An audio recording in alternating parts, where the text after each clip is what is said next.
그 사람이 못을 박다 말고 내 허리를 가볍게 감싸 안았을 때 70년 동안 잊고 지낸 여자의 심장이 깨어났습니다. 등 뒤로 전해진 그의 체온이 너무 따뜻해서 나는 숨도 제대로 쉴 수 없었습니다. 안녕하세요. 무으탕훈입니다. 오늘도 한 편의 은밀하고 따뜻한 이야기를 시작합니다. 구독과 좋아요, 알림 설정 잊지 마세요. 이야기는 저 금자입니다. 올해 71, 남편과는 사별한 지 4년 되었고 서울로 올라와 처음으로 혼자 사는 집에서 그 사람을 만났습니다. 이건 제가 다시 여자가 되었던 그날 밤부터 시작된 이야기입니다. 서울 은평구 불광동 구청 뒤편 오래된 아파트. 엘리베이터는 천천히 움직였고 복도엔 늘 분리수거 봉투 몇 개가 놓여 있었습니다. 그날 나는 501호에 이사 왔습니다. 작은 상자 몇 개와 묵직한 한숨 몇 개. 사별한 지 4년이 지났지만 혼자라는 건 여전히 익숙하지 않았습니다. 이삿짐이 오가던 오후 엘리베이터 문이 열렸고 내려가려던 나와 올라오던 남자가 마주쳤습니다. 그는 쓰레기 봉투를 들고 있었고 나는 물 한 컵을 손에 쥐고 있었습니다. 안녕하세요. 501호 왔습니다. 층간 소음 나면 말씀 주세요. 그는 고개를 끄덕이며 말했다. 401호입니다. 어서 오세요. 단정한 셔츠, 반듯한 니트. 말수가 적고 느릿한 말투였지만 눈빛은 따뜻했습니다. 엘리베이터 문이 닫히기 전 나는 그가 한 번 더 고개를 숙이며 미소 짓는 걸 보았습니다. 이틀 뒤 벽에 시계를 걸려다 망치질을 시작했습니다. 하지만 손이 떨려 못이 비뚤어졌고 나는 결국 아래층으로 내려갔습니다. 401호 초인종을 누르자 그가 문을 열었습니다. 오늘은 셔츠 위에 얇은 가디건을 입고 있었습니다. 죄송해요. 혹시 뭐 좀 박아주실 수 있을까요? 그는 말없이 망치를 들고 나를 따라 올라왔습니다. 작은 국화 화분이 창가에 놓인 거실. 그는 신발을 벗고 조심스레 벽 앞에 섰습니다. 못의 위치를 확인하고 망치질을 시작했습니다. 그러다 손이 흔들리는 순간 그의 한 손이 내 허리를 가볍게 감싸 안았습니다. 나는 숨을 멈췄습니다. 그 손은 중심을 잡기 위한 동작이었지만 내 몸은 떨렸습니다. 그는 아무 말 없이 다시 망치를 들었고 못은 단단히 벽에 박혔습니다. 시계를 걸고 나서 그는 말했다. 이제 괜찮을 겁니다. 나는 고개를 숙이며 물었습니다. 차 한 잔 드시고 가실래요? 그는 잠시 망설이다 고개를 끄덕였습니다. 보리차를 데우는 동안 우리는 말없이 앉아 있었습니다. 그의 숨결이 처음으로 내 집 안에 머무는 느낌이 들었습니다. 그날 이후 나는 괜히 분리수거 시간에 맞춰 엘리베이터 앞을 서성였습니다. 그와 마주칠 수 있을까 하는 마음에 한참을 문 앞에서 망설이기도 했습니다. 며칠 뒤 아침 공기가 유난히 차갑던 날이었습니다. 엘리베이터 문이 열렸고 그는 거기에 서 있었습니다. 작은 쇼핑백을 들고 있었고 나를 보자 미소 지었습니다. 국화 좋아하신다길래 이것 조금 사봤어요.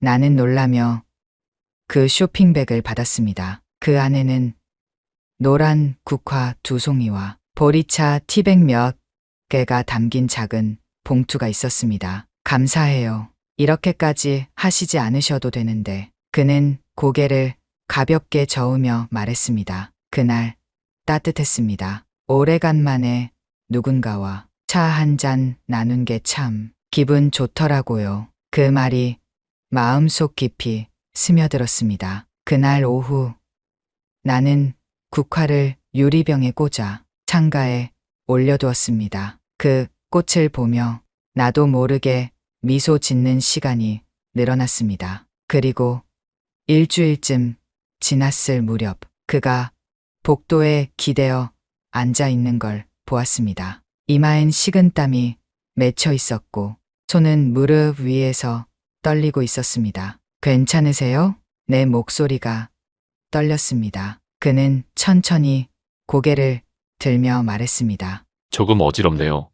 잠깐만. 나는 그를 부축해 401호까지 데려다 주었습니다. 그의 집은 조용했고 단정했으며 어딘지 모르게 외로움이 쌓여 있는 느낌이 들었습니다. 나는 보리차를 데우며 말했습니다. 아침은 드셨어요? 그는 고개를 저었습니다. 그냥 커피만 한 잔 마셨어요. 나는 한숨을 삼키며 찻잔에 따뜻한 물을 붓고 그 앞에 놓았습니다. 그는 잔을 두 손으로 감싸 안고 말했습니다.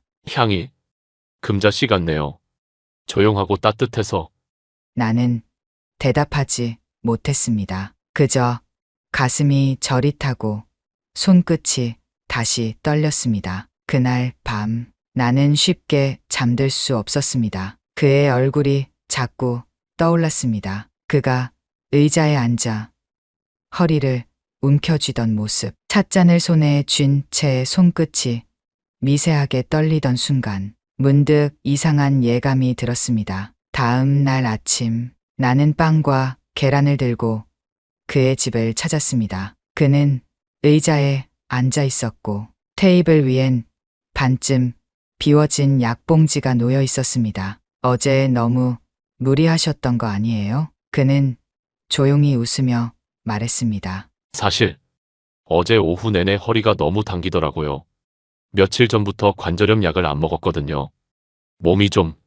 그 말에 나는 식탁에 가져온 음식을 내려놓고 찬장에서 국그릇을 꺼냈습니다. 그럴 땐 참지 마시고 연락하세요. 저 여기 바로 위잖아요. 그는 고개를 끄덕이며 내 손등을 가만히 바라보았습니다. 그 눈빛에선 고마움과 미안함 그리고 아주 깊은 외로움이 보였습니다. 그날 아침 우리는 조용한 식탁을 마주 앉아 함께 했습니다. 그리고 그때 현관벨이 울렸습니다. 나는 깜짝 놀라 눈을 돌렸습니다. 이 시간에 누굴까? 초인종은 다시 한번 울렸고 나는 자리에서 조심스럽게 일어나 인터폰을 눌렀습니다. 화면 속엔 아직은 얼굴, 딸이 서 있었습니다. 엄마, 나야. 근처 볼 일 있어서 잠깐 들렀어요. 나는 당황한 마음을 누르며 현관문을 열었습니다. 그 순간 식탁 위에 두 찻잔이 눈에 들어왔습니다. 나는 찻잔을 정리하며 조용히 말했다. 잠깐 앉아 계세요. 제 딸이에요. 그는 자리에서 조심히 일어나며 묻듯 말했다. 인사드려도 될까요? 나는 잠시 망설였지만 고개를 끄덕였습니다. 그래요. 그게 더 나을 것 같아요. 현관문을 열었습니다. 왔구나. 이 시간에 웬일이니? 딸은 작은 쇼핑백을 들고 들어왔고 식탁에 놓인 두 잔을 보며 눈썹을 살짝 찌푸렸습니다. 엄마, 누구 오셨어요?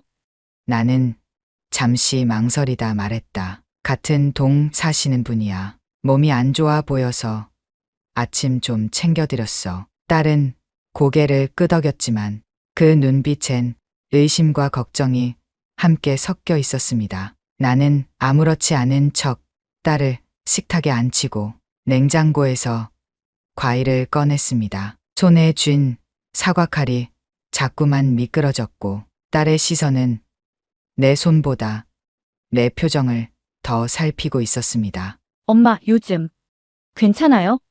나는 고개를 끄덕이며 애써 웃었습니다. 괜찮지. 오히려 좀 따뜻해졌어. 딸은 말을 아끼다가 조심스럽게 입을 열었습니다. 혹시 너무 마음 주는 건 아니야? 그 말에 내 손이 멈췄습니다. 식탁 저편에 놓인 찻잔 두 개가 조용히 고개를 숙인 듯 보였습니다. 엄마도 사람인데 외롭고 그리울 수 있지. 내 말에 딸은 가만히 고개를 끄덕였습니다. 그 눈빛은 아직 낯설고 불편했지만 이해하려는 애씀이 느껴졌습니다. 잠시 후 딸은 자리를 일어나며 말했습니다. 다음엔 미리 연락하고 올게요. 나는 현관까지 따라 나갔고 문이 닫히는 순간까지도 딸의 눈빛이 마음에 남았습니다. 그리고 안방 문이 조심스레 열렸습니다. 그가 조심스레 나왔고 말없이 나를 바라보았습니다. 괜찮으셨어요?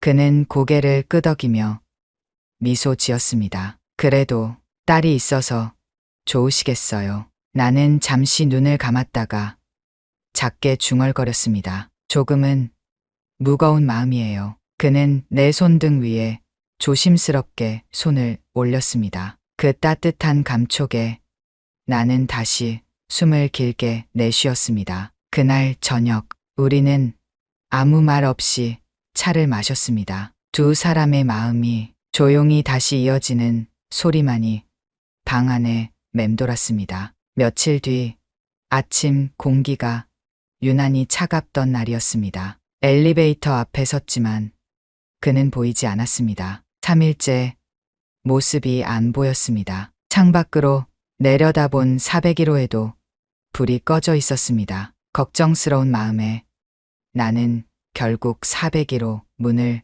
두드렸습니다. 한참을 기다린 끝에 문이 열렸고 그는 수건을 어깨에 두른 채 다소 지친 얼굴로 나를 바라보았습니다. 괜찮으세요? 요즘 안 보여서. 그는 고개를 끄덕이며 말했다. 며칠 전에 병원 좀 다녀왔어요. 허리가 아파서 지금은 집에서 쉬고 있어요. 나는 조심스럽게 물었다. 뭐라도 드셨어요? 그는 멋쩍게 웃으며 대답했습니다. 계란 후라이 하나 먹었어요. 나는 웃으며 말했다. 그럼 점심 같이 해드릴게요. 그날 점심 나는 달걀찜과 된장국을 준비해 401호를 다시 찾았습니다. 식탁에 앉아 조용히 식사를 마친 그는 차를 마시며 창밖을 바라보다가 말했다. 이런 하루도 참 좋네요. 금자 씨 덕분입니다.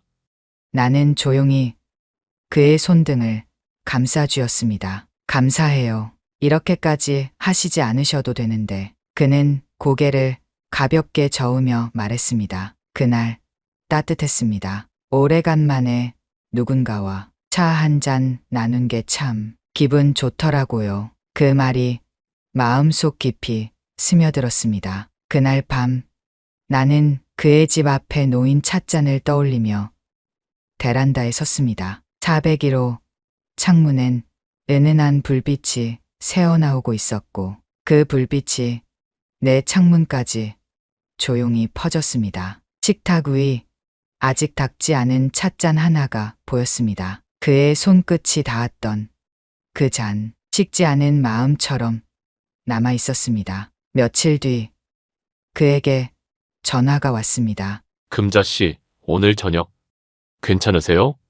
나는 조용히 대답했습니다. 잠시 후에 내려갈게요. 그의 집엔 은은한 등불과 조용한 음악이 켜져 있었습니다. 우리는 나란히 앉아 차를 마셨고 말없이 손끝이 닿고 숨결이 엇갈렸습니다. 그의 손등이 내 손에 닿을 때 나는 놀라지 않았습니다. 천천히 그의 손이 내 팔을 따라 올라왔고 그의 어깨가 조심스레 내 어깨를 감쌌습니다. 우리는 서로의 눈을 바라보았습니다. 그의 이마가 내 이마에 닿았고 짧은 숨결이 내 볼을 스쳤습니다. 그 온기에 내 몸은 다시 떨리기 시작했습니다. 그날 이후 우리는 자주 마주쳤습니다. 엘리베이터 앞, 우편함 옆, 마트 장바구니 앞에서 그는 여전히 조심스럽고 나는 여전히 긴장된 채. 하지만 우리 사이의 공기는 분명히 바뀌고 있었습니다. 어느 날 그가 내게 전화를 걸었습니다. 금자 씨, 요즘 잘 지내시죠? 저녁에 시간 괜찮으시면 차 한잔 하실래요? 나는 두 말 않고 고개를 끄덕였습니다. 그의 집에 들어서자 테이블 위에는 두 개의 찻잔과 촛불 하나가 놓여 있었습니다. 향긋한 국화차 향이 공간을 감쌌고 라디오에선 클래식 선율이 흐르고 있었습니다. 우리는 마주 앉았습니다. 그는 조용히 내게 물었습니다. 그날 이후로 생각이 자꾸 납니다. 괜찮으셨나요? 나는 잔을 들며 말했다. 예, 그날 이후로 조금 따뜻해졌어요. 제 마음이. 그는 부드럽게 웃으며 말했다. 손 괜찮다면 잡아도 될까요? 나는 대답하지 않았습니다. 대신 그의 손등 위에 내 손을 천천히 얹었습니다. 그의 손이 내 손을 감싸 안았고 그 온기에 나는 눈을 감았습니다. 잠시 후 그는 자리에서 일어나 내 쪽으로 다가왔습니다. 그의 손끝이 내 볼을 따라 내려왔고 나는 고개를 들어 그를 바라보았습니다. 우리는 숨을 멈춘 듯 조용히 마주 보다가 그의 이마가 내 이마에 닿았습니다. 그 짧은 숨결이 내 입술에 스쳤고 나는 눈을 감은 채 가만히 기다렸습니다. 그의 입술이 내 입술에 닿는 순간 모든 소리가 멀어졌습니다. 어딘가에서 찬물이 끓는 소리가 들렸지만 그마저도 멀게만 느껴졌습니다. 우리의 첫 입맞춤은 조용하고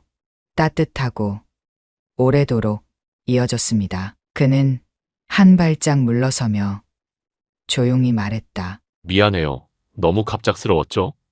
나는 고개를 저었습니다. 아니요, 지금이 딱 좋았어요. 그 말에 그는 눈을 감고 짧게 웃었습니다. 그날 밤 나는 그의 집에서 천천히 일어났습니다. 그는 문 앞까지 나를 배웅했고 내가 엘리베이터에 타기 전 다시 한번 손을 잡았습니다. 그 손이 아쉬워 나는 문이 닫히기 전까지 그를 바라봤습니다. 창밖에 불이 꺼지고 아파트가 조용해지면 그의 숨결과 체온이 다시 내 곁에 있는 것만 같았습니다. 며칠이 지나면서 우리는 다시 평소처럼 산책을 하고 마주보고 차를 마셨습니다. 하지만 그날 밤 이후 서로의 눈빛은 조금 더 깊고 손끝은 조금 더 오래 머물렀습니다. 어느 저녁 석진 씨가 말했습니다. 요즘 금자 씨 얼굴만 보면 마음이 놓여요. 그냥 그렇게 편하네요. 나는 웃으며 대답했습니다. 저도 그래요. 이렇게 누군가를 기다리는 기분 잊고 지냈었거든요. 그날 저녁 우리는 복지관 앞 벤치에 나란히 앉아 있었습니다. 단풍은 이미 떨어졌고 바람이 조금 차가워졌지만 나는 그의 옆자리가 따뜻했습니다. 그가 조용히 내 손을 잡았습니다. 그리고 말했다. 우리 이제 천천히라도 같은 길을 걸어가 보면 어떨까요?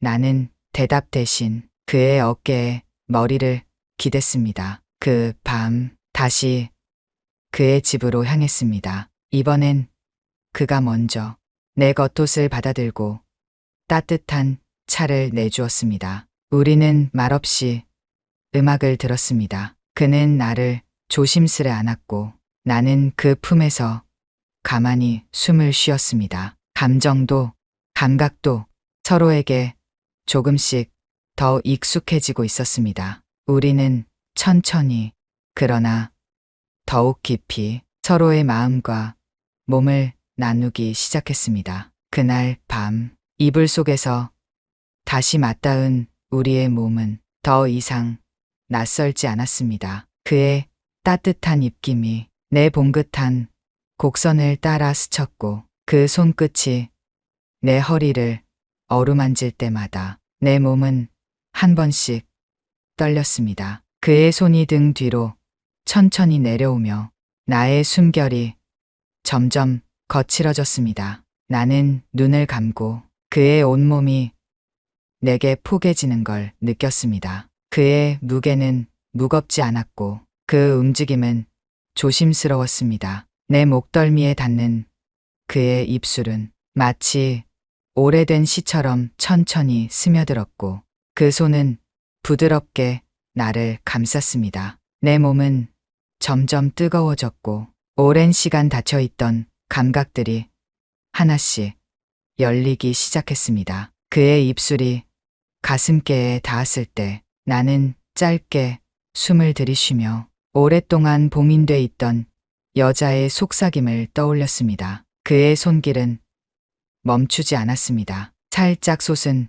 봉우리를 지나 젖은 중심을 향해 다가왔습니다. 나는 그를 막지 않았습니다. 오히려 그의 손끝을 더 깊이 느끼고 싶었습니다. 그날 밤 우리는 말없이 서로를 열었습니다. 그의 뜨겁게 부풀어 오른 중심이 내 안으로 천천히 파고들었고 나는 조용히 숨을 내쉬었습니다. 아프지 않았습니다. 오히려 내 안에서 무언가가 녹아내리고 있었습니다. 그와 나 사이엔 어떤 설명도 필요 없었습니다. 우리는 오직 감각으로, 온기로, 숨결로 서로의 지난 세월을 껴안았습니다. 그의 이름을 불렀고 그는 나를 더 깊이 안아주었습니다. 시간이 얼마나 흘렀는지도 몰랐습니다. 단지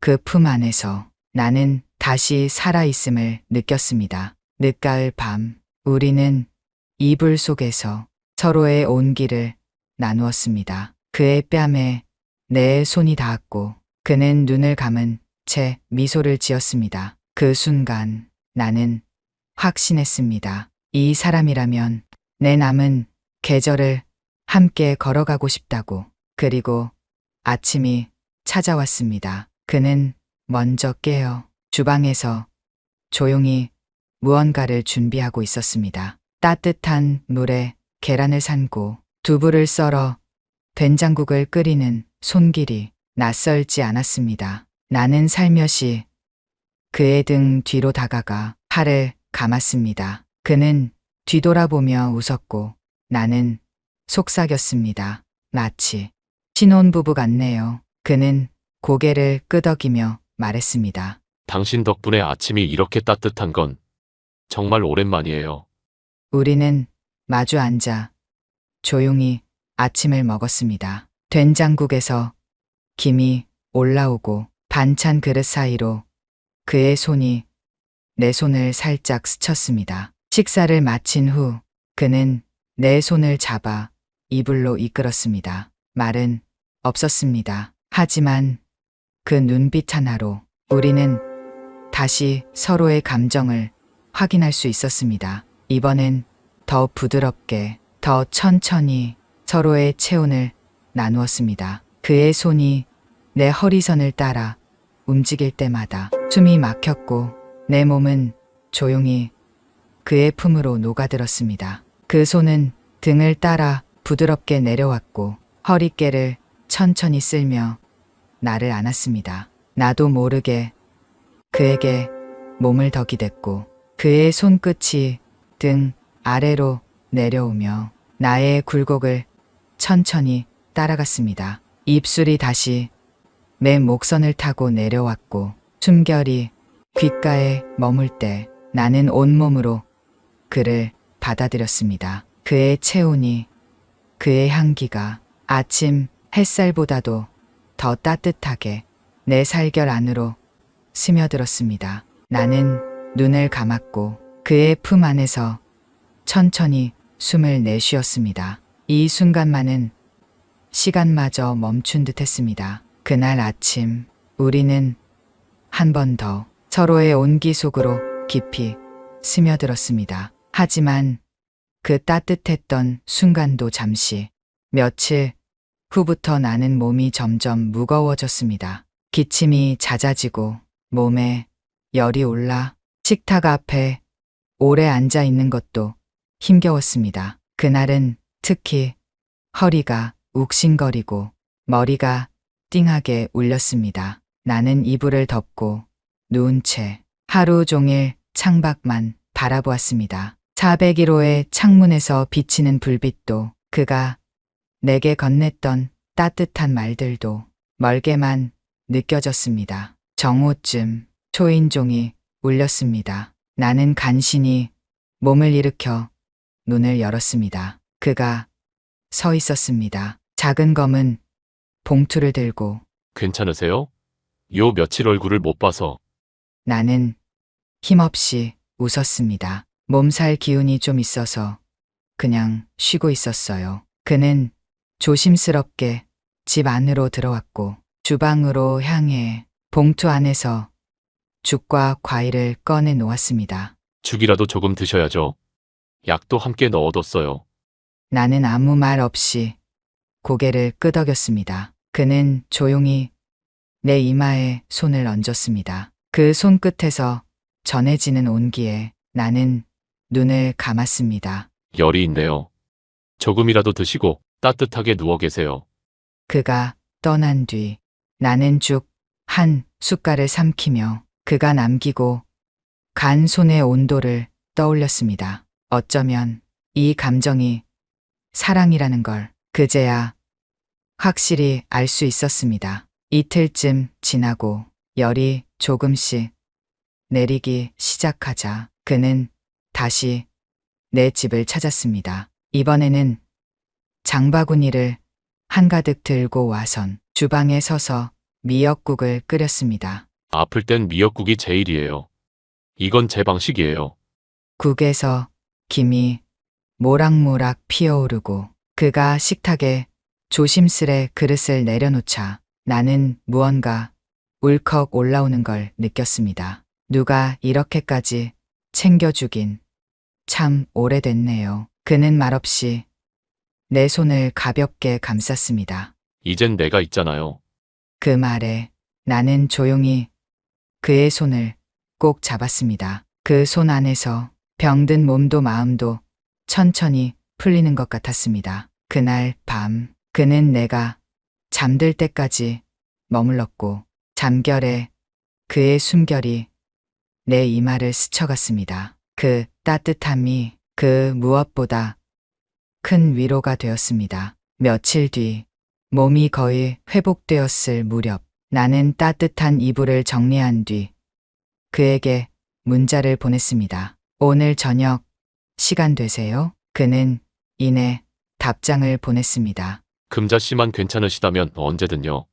그가 도착했을 때 나는 작은 냄비에 국을 덮이고 있었습니다. 그는 내 손에서 국자를 받아 조용히 불을 줄였고 우리는 나란히 앉아 늦은 저녁을 함께 먹었습니다. 식사가 끝나고 방 안에 조용한 음악이 흐르자 그는 내 옆으로 조심스레 다가왔습니다. 이번엔 더 부드럽고 더 천천히 서로의 체온을 나누었습니다. 그의 손이 내 허리선을 따라 움직일 때마다 숨이 막혔고 내 몸은 조용히 그의 품으로 녹아들었습니다. 나는 그의 눈을 바라보며 내 팔을 그의 목 뒤로 감았습니다. 그의 입술이 내 목선을 따라 흘렀고 내 등 위로 부드럽게 손길이 퍼졌습니다. 나는 숨을 들이쉬며 속삭였습니다. 지금 이 순간 내 전생이 감사해요. 그의 뜨거운 중심이 다시 한 번 내 안을 찾아왔고 나는 더는 두렵지 않았습니다. 오랜 기다림 끝에 도착한 이 밤의 끝을 천천히 걸었습니다. 그 밤 나는 다시 여자가 되었고 그는 내게 다시 살아갈 이유가 되어 주었습니다. 그날 이후 우리는 일상으로 돌아왔습니다. 서로의 집을 오가며 같은 시간에 아침을 먹고 함께 시장을 보고 복지관에서 요가도 배웠습니다. 햇살이 좋은 날이면 동네 공원을 천천히 걸었고 비 오는 날이면 차를 나누며 옛 노래를 들었습니다. 사랑이란 이렇게 잔잔하고 부드럽게 스며드는 것임을 처음 알았습니다. 우리는 더 이상 젊지 않았고 미래가 길지도 않았지만 하루하루가 소중했고 매 순간이 감사했습니다. 그는 나를 여보라 부르지는 않았지만 내가 아프면 먼저 약을 챙겼고 내가 웃으면 누구보다 먼저 웃어주었습니다. 어느 날 복지관에서 돌아오는 길에 그가 조용히 말했습니다. 금자씨, 우리 참 잘 어울리죠? 나는 웃으며 대답했습니다. 우리 오래 함께 걷기로 했잖아요. 그 말에 그는 내 손을 꼭 잡았습니다. 마치 이 손만 놓지 않으면 아무것도 두렵지 않다는 듯이 그날 저녁 우리는 나란히 앉아 김치전을 부쳐 먹었습니다. 작은 식탁 위에 놓인 잔의 막걸리, 조용히 흘러나오는 라디오 소리. 그 순간 나는 속으로 중얼거렸습니다. 이게 바로 내가 바라던 노년의 사랑이구나. 우리는 큰 약속을 하진 않았습니다. 결혼식도 반지도 없었지만 누가 봐도 우리는 서로를 의지하는 한 쌍이 되어 있었습니다. 딸에게도 천천히 소개했고 이웃들과도 인사를 나눴습니다. 물론 누군가는 고개를 갸웃했지만 우리는 아랑곳하지 않았습니다. 우리는 이미 충분히 살아봤고 이제는 조금 이기적이어도 되는 나이였으니까요. 나는 이제 매일 아침 그의 얼굴을 보며 눈을 뜨고 밤마다 그의 숨결을 들으며 잠듭니다. 그의 잔소리도 그의 침묵도 모두가 내 하루의 일부가 되었습니다. 어느 겨울 아침 그가 말했다. 금자씨, 우리가 만난 건 참 다행이에요. 이 나이에 누굴 사랑하게 될 줄은 몰랐거든요.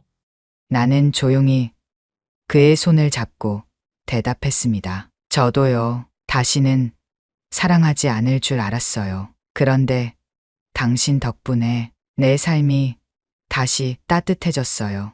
그는 미소 지으며 말했다. 우리 남은 시간 천천히 서로 아껴가며 살아요. 그리고 우리는 그렇게 창밖의 눈을 바라보며 뜨거운 차 한 잔을 나눴습니다. 아무 말 없이 그저 함께 있다는 사실만으로도 마음이 편안해지는 그런 하루였습니다. 이 이야기를 듣는 당신에게 말해주고 싶습니다. 사랑은 늦지 않습니다. 외로움도, 그리움도, 그리고 다시 뜨거워지는 감정도 노년이라 해서 사라지는 게 아닙니다. 마음이 있다면, 손 내밀 용기만 있다면 누구든 다시 사랑할 수 있습니다. 우리처럼요. 지금까지 무으청운이었습니다. 구독, 좋아요는 더 큰 사랑으로 돌아옵니다. 당신의 마음 한켠에 이 따뜻한 이야기가 조용히 자리 잡길 바랍니다. 황혼에도 사랑은 있고 그 사랑은 때로 젊은 날보다 더 깊고 더 진하게 스며듭니다. 이야기를 읽으며 잠시 멈춰 숨 고르셨다면 그것만으로도 저는 행복합니다. 다음에도 당신의 마음을 어루만지는 그런 이야기를 안고 찾아오겠습니다. 부디 건강하시고 따뜻한 손길을 놓치지 마세요. 함께 늙어갈 수 있는 그런 인연이 당신 곁에도 피어나길 바랍니다. 감사합니다.